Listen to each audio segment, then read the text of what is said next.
Welcome to the Social for Brokers podcast. Today, I have with me somebody who you probably know already if you're watching on YouTube. It's Ash Borland, and he's the mortgage broker come content marketing consultant. And you've probably seen a load of his content out there, but what he does, he helps mortgage brokers streamline their business and win lots more business, either on social media, via sales frameworks, everything in terms of business coaching. So, Ash, welcome back to the podcast, mate.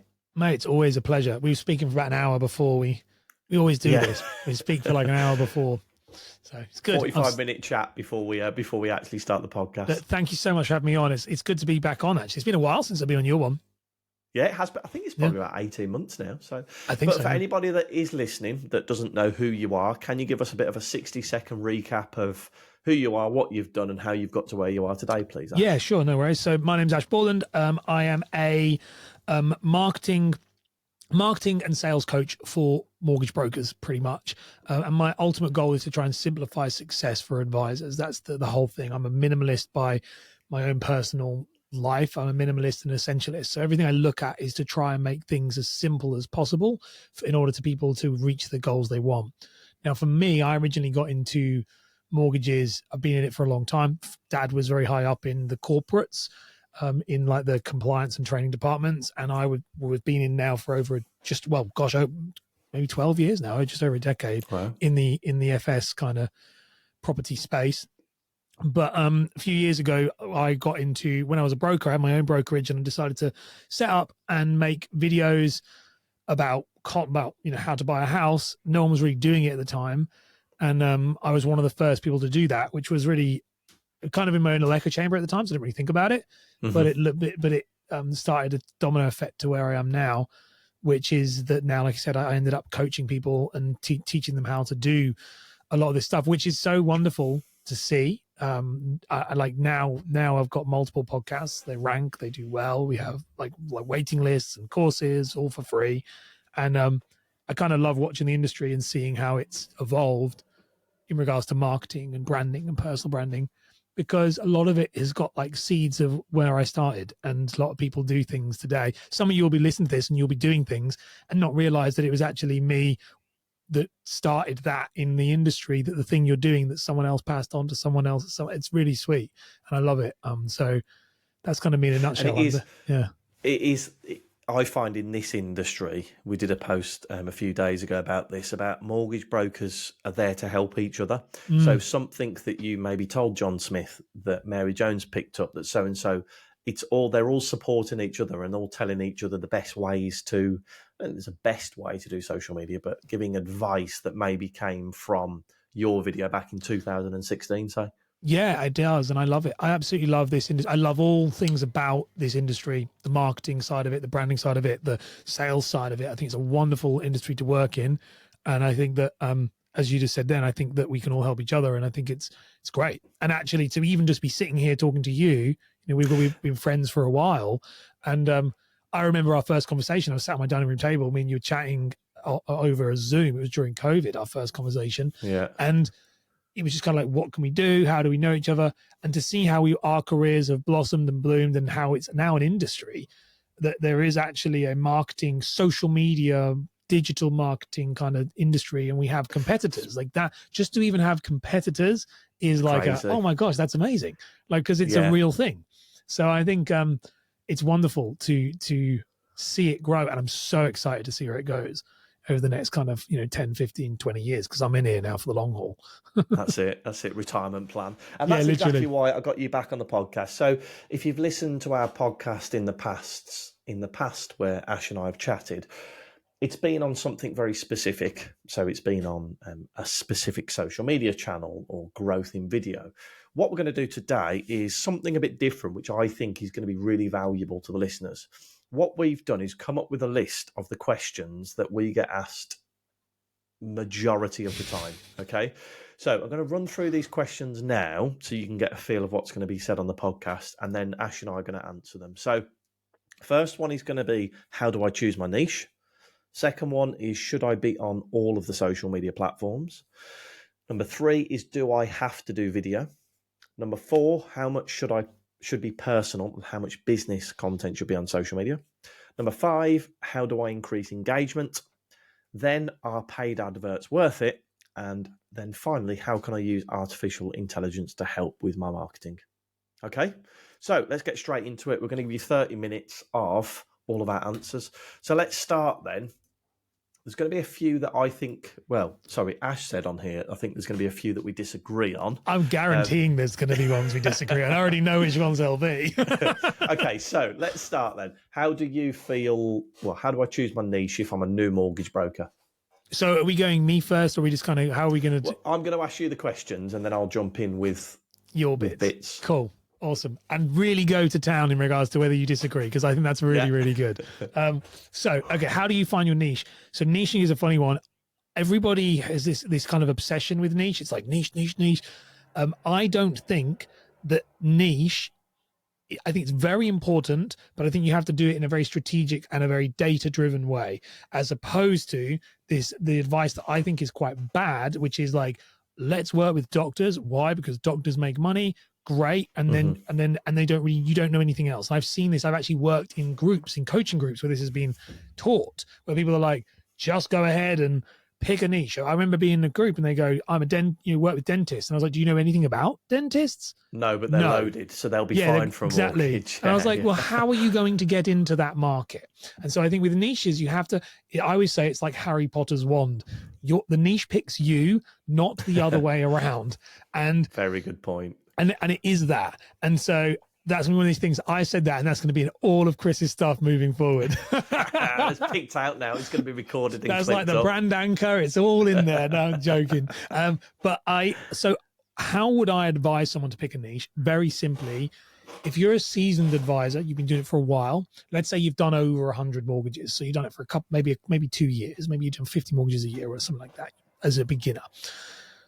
Look back at the last 30 mortgages you've done, sit down, bottle of wine if you want to have a drink, whatever it may be, just look at the data and go, what are the similarities? What is the age? What is the gender? What is the location? What is the job title?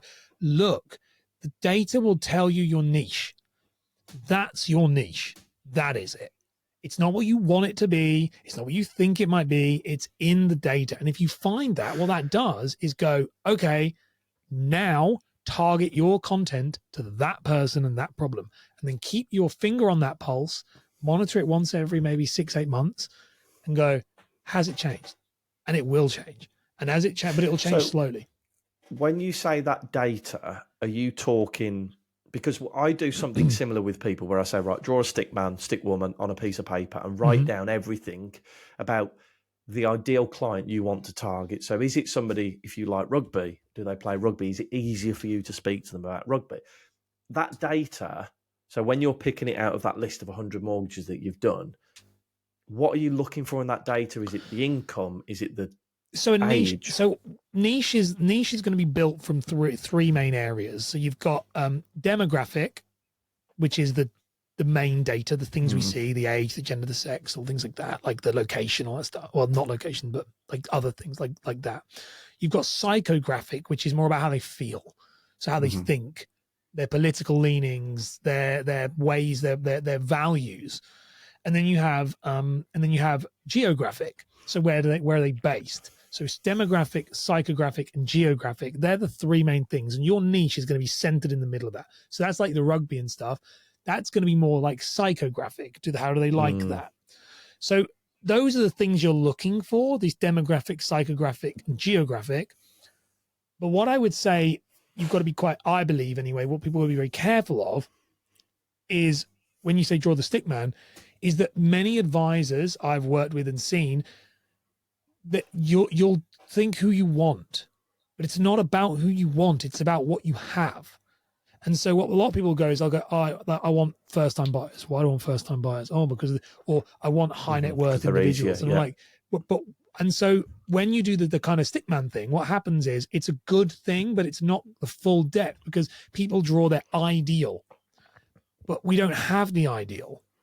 What we have is the thing we can build on, which is if you like with mine, for example, I remember like my niche, I wanted to work with, when I was a mortgage broker, I wanted to be a first time buyer guy. But when I'm true to myself, my actual niche was NHS.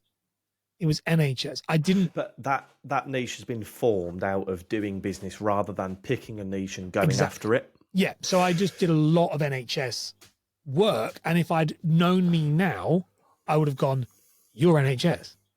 And then you look at them because you go, oh yeah, I am. I didn't really know that, but I actually am. And at that point then, and there's this weird thing with niche, many people think they're one thing, but they're another. I do not work with people who don't charge fees. It's a rule. It's a full-blown rule. You have to charge a fee.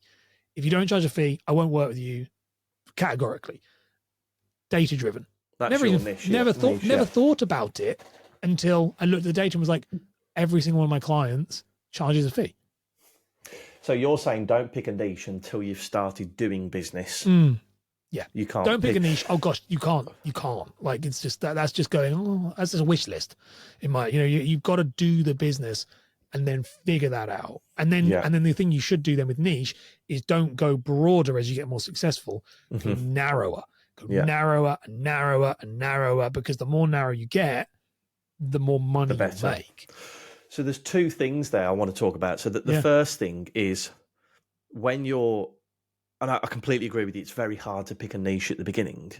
What I would do, if you're looking for a niche in inverted commas, is if you're starting out as a mortgage broker, your niche should be your local area. Yes, 100%. And that's where Ash and I's kind of ideas here amalgamate, because if you do your local geographical area, the niche is they live within that postcode area and you know them and you've got something in common. So it makes it easier to do business. Then once you've got that data set of 20 mortgages, 30 mortgages, you can then do what Ash is talking about. So that's the geographic, we're saying geographic, psychographic. The one thing we can guarantee is geographic. The other two, that's the only thing that you can start with. So start with the geographic and then build into the psychographic, and demographic. Yeah. And then the second thing, and I've seen, this is only from speaking to people over the last 4 years, is some people have a niche through their past experiences. And I understand this is quite rare. For example, there was somebody who specialised in foster parents' mortgages because he grew up in foster homes. Knew his parents who fostered children, so he understood the way the income worked. Now that as a niche is very specialist. Yeah. Or an ex-rugby player that had played rugby. And so a niche, I understand where you're coming from, Ash, and that's the data set. But sometimes it's as simple as, what do I know? Do you know what I mean? Yes. What is my life experience? For example, Simone Riley, she's in the elite forces. She understands the forces. And I assume, I don't know if there's like a family link there, but normally there will be. Oh yeah, she's a forces wife. Right, okay, so that's the perfect example of how that works. So interesting on the niches, and I know that's we could do a whole half an hour. Yeah, we could do a right. Next question: should I be, Ash, on all of the social media platforms? So should you? Big answer, no. Big category, no. And then little answer, like caveat under that, yes. So it's like it's a really tough. Do you know what I mean? Covering all bases. Yeah. So so the first thing I would say is there are three levels. If you're going to be doing social media, there are three levels in my eyes of social media of content creation and content omnipresence. The first level you have is one platform, one type of content. So you should all start there. You should all start, in my opinion, on like one platform, one type of content. You can do one platform, multiple types of content. That's fine. Do what you want, but like one platform. Level 2, then that's why. Do you need to be in it? No, because just if you're at 0, you should do that. Level 2, which is where you see a lot of advisors in now, and this is kind of where I would normally start to help people at level 2 and level 3. And probably similar to you would be about level 2 as well. You probably do maybe level 1 and 2 and 3, actually. You probably do all 3. So level 2 would be you are a few types of content. So maybe like one type of content. You can be multiple if you want, but they're on multiple platforms. So you're repurposing that TikTok video to Instagram, to Facebook, to YouTube, to like you're repurposing that video, but you're not changing the content. You're just posting it everywhere. So now what you're doing is you're getting out there more. And that's level 2. And that's where many people are in that one. And then level 3, which is the best results, but the hardest amount of work, is all platforms with contextually relevant content. which is bloody hard. Which is very hard. And that's what I'm working on myself right now. And that's hard to do. It's very hard to do. To try and be like, how do I take this concept, that daily concept, and move that to make it relevant for LinkedIn, make it relevant for Instagram, make it relevant to TikTok, make it relevant for podcasting, make it relevant for YouTube. That's very hard, but that is gold standard. So the answer to answer that question, kind of in like wrap it up, is absolutely you do not need to be on all of them to get started. Get started on the one you do and just get good at that. But over time, you will want to work your way through those levels, and you'll get better results as you go through those levels. But what you will find is if you're trying to do, and I would say this is where it comes to someone like myself, or definitely with Chris, when you start going into level 2 and into the upper echelons of going into level 3, it gets very hard and very time consuming. So you either have to get really systemized or you have to outsource, because you're never going to make any business otherwise. So that's the kind of my take on that. I think we can, I love the idea of those 3 levels. I think we can pull it back to the niche again, that for me, Facebook, and I've always shouted it, is still number 1 platform. If you're a mortgage broker, I would start on Facebook, because it's so much easier to get your geographic business. And what I would do is build it on Facebook and get that geographical business, which will then allow you to get the data set to do the niche. Now, your niche client, do they spend more time on Instagram or LinkedIn or TikTok or YouTube? And then you can start making content for that platform. But exactly what Ash said, I've always been a big believer in this, is if you're going to do your social media yourself, go all in on one platform, because it's so hard to go in on all of them. When we get involved, we will post to loads of different platforms like level 2, because it gives you that presence. So if somebody Googles you and finds your LinkedIn, your Instagram, your Facebook, everything's the same, and there's that consistent brand message. Level 3 is it's very costly. Going then into level 3, you've got to have a video editor. You've got to have somebody that changes thumbnails for YouTube. Do you know what I mean? That is the very, very top end of everything, isn't it? Which on that, I think it's really important for people to understand those levels, because to understand what you're comparing against. Because I think sometimes comparison, is our biggest enemy in our industry. The amount of people are like, I want to look like good, love Alex Kerr. He's a good friend of mine. And then people go, I want to look like Alex Kerr. Well, Alex is actually only just graduated from level 1, because he's gone all in on YouTube. But we don't see these. When you start going, he's all in on YouTube and barely touched the other platforms. He's starting to, so he's moving into it. So be careful when you start to do these levels. You can look and go, okay, you might look different, but all they are is in that same, they're similar to you. They're just doing a different thing.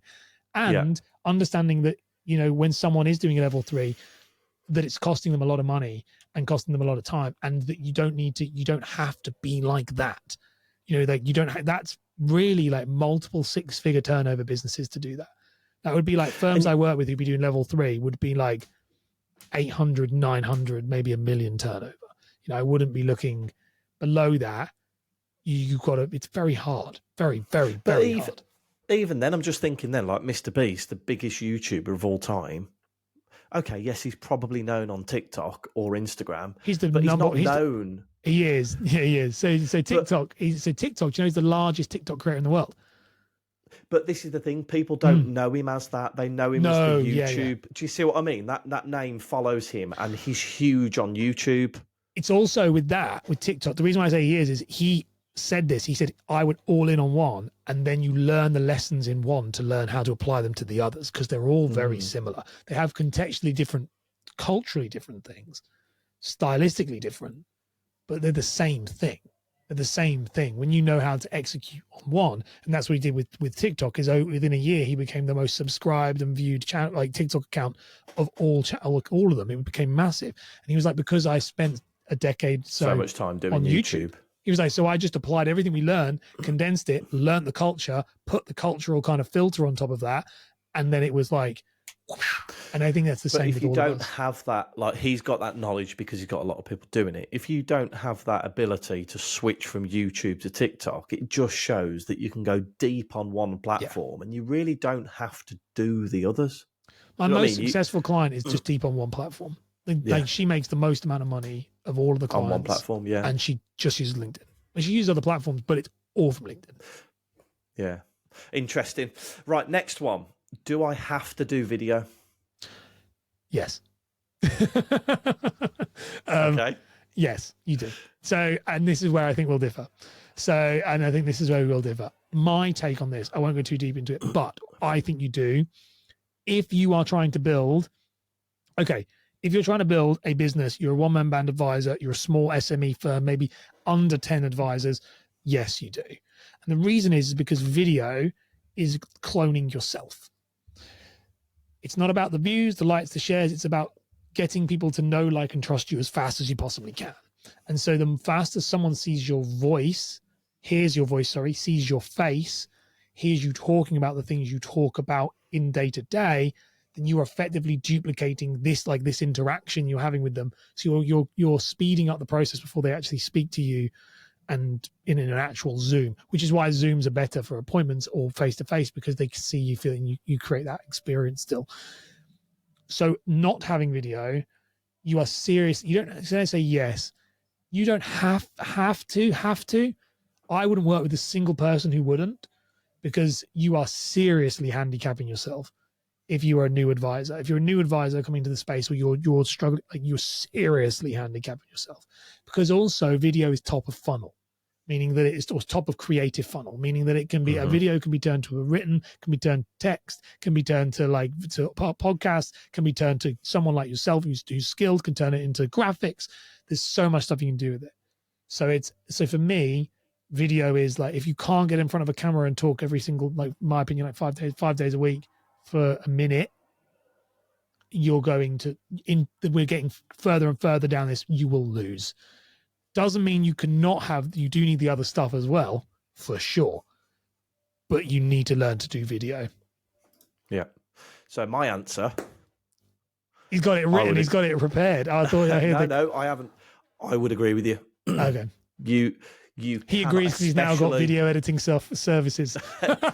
Yeah, that's why. No, but I've always said to people, if you're not comfortable on video, you still need to get your face out there. Now, I've always said, if we do people 3 posts per week. If you can upload your face 2 other times of that week, or behind the scenes content or something, you have to show who you are, because you can have this polished image of your business and you can talk professionally and you can tell people how you can help and you can sell them that service, but without them knowing who you are, exactly what you say, it's a huge detriment to who you are. Now, video allows you to do that a lot easier than making a post in Canva, cropping your head out, taking a photo of the dog. A video allows you to not only show your face, but also add value as well. So I would, now from the video point of view, it doesn't, and I think this is where a lot of people mistake video, is it doesn't have to be a funny dance. It doesn't have, and that's what a lot of people think TikTok is. It can be so informative, and I use a perfect example of Anish Patel. Yeah. He is a bloke that for the last 2 years has uploaded very entry-level mortgage advice. How much deposit do I need? Or what classes me as a first-time buyer? Not edited, raw, and we've spoken about this before. That is the way I think is great. I mean, I love all these edited videos. I love the swiping bits and all that, but I think that will tire very quickly. Oh, yeah, well. And I think what will stand the test of time is informative content. Yeah. And whether that's, yes, I think you need a mix of the graphics and the videos. The videos, can be very informative, but the videos show people who they are, especially if your face is your brand. Yes. So Massive. If you're a business, you need the graphics. For sure. As in, like, what I mean by business is if you're what I would call a personal brand business, solopreneur, they're less important. Now, they are layered. They are needed if you're trying to build, especially things like carousels, and they're just very, very valuable. And you can get in a carousel more more content than you could in a video. Mm-hmm. I think. I mean, I don't watch a lot of videos. I watch a lot of YouTube. I don't watch any social media videos. Which is really weird. As someone who teaches, I live on carousels. I love carousels. They're like the number one way I learn. Love them to pieces. So they are really valuable. But I think, as you say, you've got to get that face in. And a niche is a great example, as you said, because I think with the niche, when we started working together, it was like scrap all of the edits and just do this. And he's never improved. Like, he's never improved. And he knows that. You know, his YouTube content's doing very well, and he's looking very good, and that's improved a lot. But that core stuff, don't break something that doesn't. You don't fix something that's not broken. You know, and he booked out all the time. And as you said, it's just pick a phone up and talk. You don't have to do much else. Yeah. And this is the thing. He's. I think he's got a broker, hasn't he, as well? But he's the face of it. No, he doesn't have a broker. Yeah. Doesn't he? I thought he had somebody else. No, he's got an administrator. But it's just him. Oh, okay. That's probably where we were talking. Ash and I were talking about before. Can a huge company have a face of the business? And I think you need to show the people behind the business. And thinking about it, like if you look at Halifax, remember that guy with the bottle glasses? Howard, yeah. That was the only person that's really done it. Yeah, they got rid of him in the end because he was too much, really. He got bigger than the brand, almost, yeah.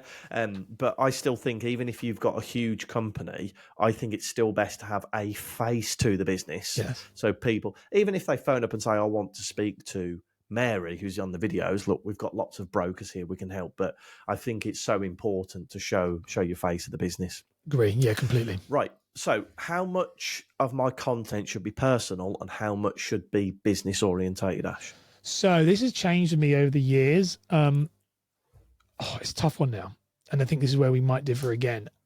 I'm an advocate of pretty much, when you're starting out, pretty much all of it should be business, especially when you're starting out. So there's different, again, levels. But if you're starting out and you're right at the beginning, or let's say you're either at the beginning as an advisor or you're at the beginning of using social media as an advisor. So it's not about whether you're a beginner, it's about whether you're a beginner of, you could be an advisor for 20 years, but if you're coming in, every time I say like you're a beginner, that's what I mean, is you're new to bringing your brand online. And can you explain what a personal post would be so people can understand? Yeah, so a personal post would be anything that's not related to your business, is what I would say.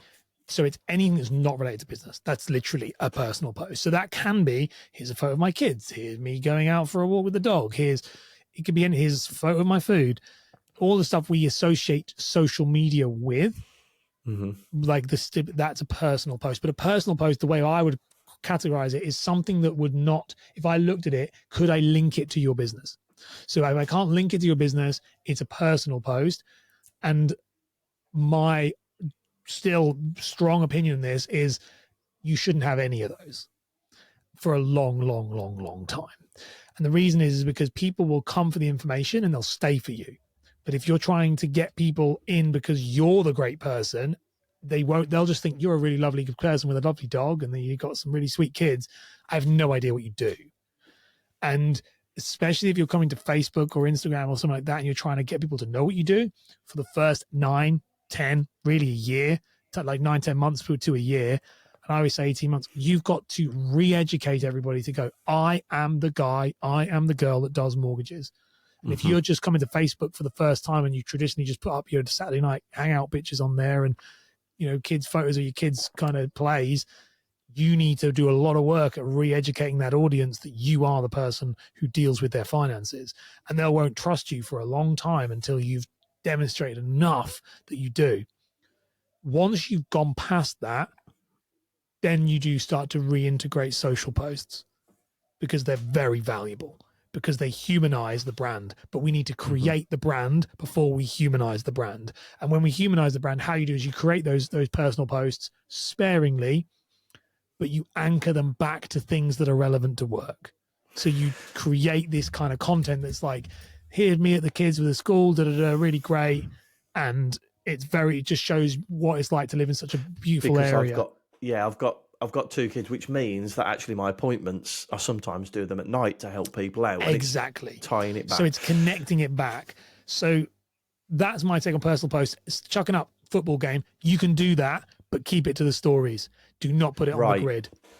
So this is where I think you think I was going to disagree, not disagree, but have a different viewpoint, because I'm very big on show you who you are, show your personality. Well, it's you with the T, Yeah, exactly. But what you'll notice is with my personal post, guys, with Yorkshire Tea, the only time I've ever uploaded Yorkshire Tea to my grid is when I'm at an event, so it's tied to my business, or it's tied to a day like National Tea Day, which is all about what we do as a business to use awareness days to bring in business. Yeah. The personal stuff, I would agree, only belongs in your stories.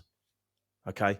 Unless it's tied to your business. So upload a photo of the football game because we are a sponsor of this game, or what a lot of people might know is football's one of my hobbies. I broke my leg and it helped me, you know what I mean? I got income protection. Well, like Gurav, who's been on your podcast, who's one of my clients, the football. So Gurav's one of my clients. And when I work with him, when we work together and stuff, what we talk about is, I was like, you need to go all in on football. You should be posting. If you're watching football, you're watching the Liverpool game, because your clients are footballers. So it's that's a great way. So really they're business, but they're not business. Do you know what I mean? But they're tied to it. And that's what the grid post should be. Your stories are the place to upload, like Ash does. Has a donut at the weekend with his little one. Do you know what I mean? That's something that people react to. I'll do the photos of the tea, or I'm out and about doing something, or it's a silly video. That's the place for me, is the personal stuff belongs in the stories. Do you find, sorry, go on. That your engagement will be so much higher in your story. So couple that with personal content, that will boost your engagement. That's what I was going to say. You literally I find, you nailed it. I was going to ask you is, I find, like you say, like the donut with you, the tea, I find that the things that I do like that, they are the things that start the conversations that then turn into business. So they're the things people go, I love that you do this. I love that oh, that's really sweet. And then they go, do you know what, Ash? I've been actually been thinking about getting in touch with you for a while. And it opens that door. It does. It's never on the video of the educational piece of content. It's always on those personal posts in a story, because stories are private. So you're opening that ability for DMs as opposed to comments. Changes the game. Car sales as an example. If I was looking for a car and I followed 2 garages on Instagram, and the one of them uploaded a video about the new stuff that they've had in, that they uploaded a video about them playing golf, and they uploaded them about having their tea really weak. The other garage just uploaded about all the cars they got for sale. I would start a conversation with that company that talks about tea and golf because I've got something in common. It's so much easier for me to send them a message in 6 months going, I've got a car I need to part X, can you help? Yeah, that's how those stories work.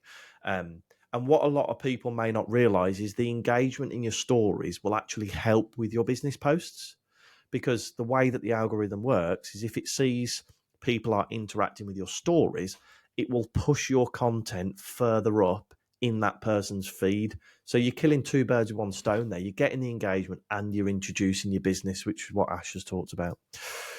Okay, next one. Are paid adverts worth it? No. I think we probably have a similar one. Okay, yes, again, yes, and no. I don't. Do you know what? No, I don't think they are. And I think that they are fine. I've played around with paid ads for a while. I know quite a big person in our space his entire business is run through paid ads, so he does very well with that. I just don't think they are worth the ad spend and for a starting advisor. That's what I'm always thinking about, is like starting in regards to getting new in this place.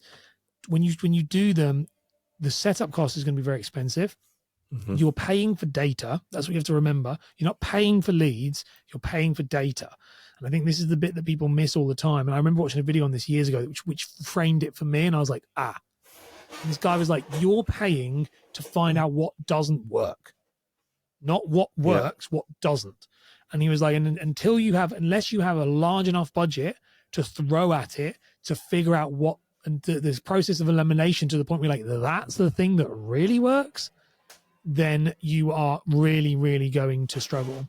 Which is why, where the caveat of where I think it would work is if you go to an agency who very specifically specializes in ads for financial services, for the niche you do, not just finance. Like you need someone like David Miles, like the PPC, PPC machine. PPC machine. Knows. Loved it. Like if anyone who knows David knows, he's a fortune. Like he is eye-wateringly expensive to work with, but there's a reason why. Because he's had 20 years of working out what works and what doesn't. Works. He's failed on many other people's dimes, so he doesn't have to fail on yours. Yes. And it's that's what it is. And it's a similar thing with like the lead engine, who these people who do this type of stuff. You are paying for their years of failures. That's what you want. Yeah. And so I think do I think they're a good idea? No, because I think the vast majority of people don't have the budget to really truly make it work. And if you're just boosting a post or you're doing, it's just not worth it. Put that money behind. Please don't boost a post, guys. Yeah. Do not press the boost, because they will just take your money. It goes everywhere, which is where you don't want it to go. Yeah. Do you know what I mean? You want it to be specific. Yeah. And I do find that be very skeptical.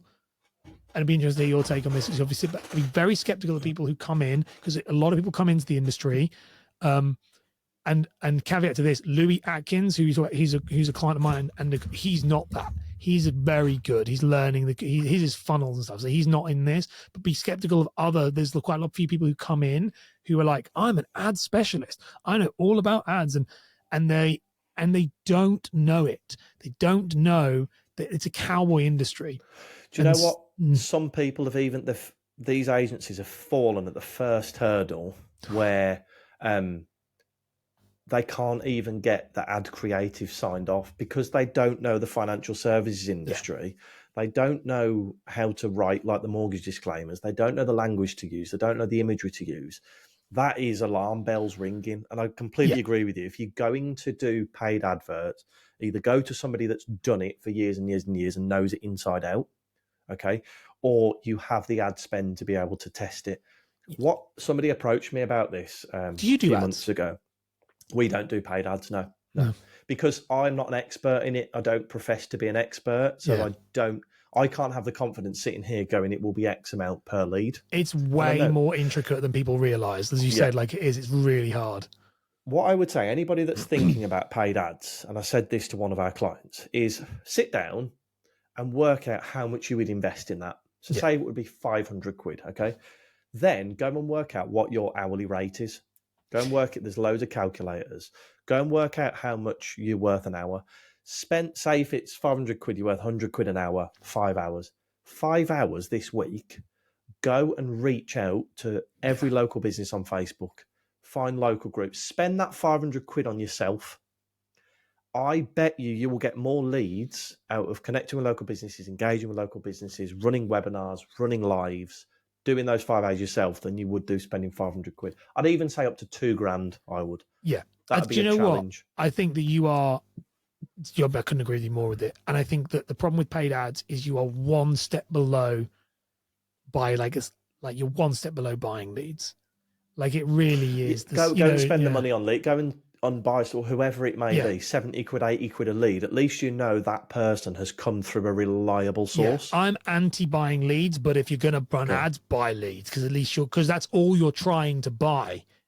You're trying to buy a lead when you're running an ad. Here's one for you. Would you run ads purely for a brand awareness? I do practice myself. Okay. So I run ads. So I do run ads, and I have a very low ad spend. Like it's £100 a month, I think I spend. So I put about £1,200 a year to ads, and I run it purely for my blueprint. And, so it's just brand awareness, which is a free download. Yeah, it's a free, very comprehensive course, which I've spent a lot of time on. And that course, I run it for the blueprint. And I spoke to someone about this recently, and they were like, I don't get why you're doing it. And I was like, purely because I want more people to go on it. There's no upsell. There's no nothing. So the way I use it is very different. I just target mortgage brokers. It's kind of like a boost. I don't care. I'm happy to give 100. There's just reaching new people who could maybe the way I look at it is the course was made to try and stop people. It's not picture the course, but this is what you look at it. It's like the course was made to try and stop the charlatans and the sharks and all that out there to take advantage of advisors who are in that. This covers everything you need. So I was like, so I'm happy to put a bit of budget behind that to help to try and combat what everyone else is doing. Yeah. But because the reason I have to say that is because people will go, well, I've seen an ad from you. And I'm like, you will see an ad from me. Yeah. For that reason. But that's not a targeted, super intricate ad. That is one step above the boost button. That's just put the thing on. Here's the link, £100 a month. I don't even look at how it does. And the difference between that and running adverts for leads is a follow-up with a call. Yes. Whereas yours is a free download. So very, very different. Very different. Yeah. Okay. And then this one is probably a bit longer than just a quick question, but this is our last one. How can somebody that's never used artificial intelligence, how can they use it to help them in their business today? Okay, so I will do it if they've never used it before, let's just pick one thing. I'm going to do one thing I think they would do. So if I'd never used AI before, the first thing I would use AI for is to get content ideas. That's the first thing I would do. And what I would do with that is I would go in, goes back to your niche, the demographic, the site, find what it is, and then just ask for the top 10 most asked questions around those things. Very similar to what you've said on my podcast before, and many times I'm sure in these shows, is get those questions and then do 3 videos on every single one of them, or 3 pieces of content every single one of them. That is going to give you, because if you type it in the demographic, the specific niche, it's going to give you that. I love that. So that's the first way I would use AI. It's so much better than the answer to the public or anything else, because it's going to give it to you as a question, like a human written out for you. Yeah. And just do those. That's how I would say how AI is. There's so many other ways you can use it, but I would say that it's get a bit too technical, Yeah, that's what I think. It's probably maybe an episode in itself, but I would take that. Let's take it one step further. You can build on that. Ash is talking about is, you do. Say you've got 10 of the most frequently asked questions. Ash is talking about it, doing them in separate videos for your social media. What I would do is do a YouTube video answering all of those 10 questions, and then go and use something called Opus Pro or Opus Clips, however you want to talk about it. And what that does is it uses AI to snip out the best bits that they think has virability. Yeah. Or virality? Virability, yeah. And it will chop it all up for you and make loads of content. So those are 2 tools there that you could use for AI to help you. Probably do an actual whole episode on that. Oh, mate, we could do I could do a whole episode, like you do video stuff, but I would happily do a whole episode on like showing you like how I use it and how we use it and stuff. I think that's a whole thing. And but like at the beginning, I use it for everything, and my clients use it for everything. There's so many intricate ways of using it, but the understanding of it, you'd have to be like, I'm always aware, and this is something that's really interesting to see, that, I mean, you will have a similar and also different clientele, is you can get in your own bubble. And the people I work with are people who are very confident to go on camera and very happy to use this stuff. When I go and work with people, when I go to events, speak at events, it's very clear that the rest of the industry is not like that. So sometimes I have to like step back a bit and be like, okay, rein in the examples. And so, when you said before, like should you be on video or not? I'm always going to say yes, because everyone who comes to me is coming for that reason. Yeah, but if they're coming to you, it won't be all the time, And I think that there's a place in the industry for everybody, for sure. As in, like, if you're an advisor that fits them. So I'm always very skeptical with AI because you can go really deep. And I think that's something that can be translated to the listeners is, if somebody comes to you and talks about AI, you could go down such a deep rabbit hole about it. But actually, somebody that's coming to you that knows nothing about it. So just use ChatGPT for content ideas. Yeah. It's the same with mortgage brokers. When somebody says to you, create content for your mortgage channel, okay, well, I can talk about limited company directors. I can talk about buy-to-let. No, just talk about how much deposit you need for a mortgage. Yeah. Do you know what I mean? So it's very basic, because people want that very stripped back information. It's walking up Everest. one step at a time. You know, like everything you do has one step. You will start off doing AI, and as you do it more and more and more, you'll learn more about prompting. You'll learn more. Like it's a slow. We said before, like I've been doing this for many years. It blows my mind when I look at what I'm doing now, and the understanding. I come in here and I've got like multiple camera angles and this and that, and all these things happen. Mm-hmm.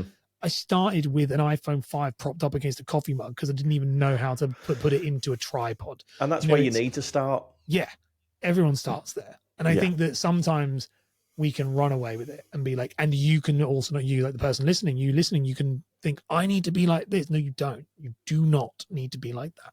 You just do if yourself. You get to the point of overwhelm, step back, just do that thing. Just go to the slight bit where you're out of your comfort zone, and you just do that every day. You will become way better. Awesome, mate. That is a perfect way to end the podcast. Ash, thank you so much for coming on. Best place for people to link up with you on social media?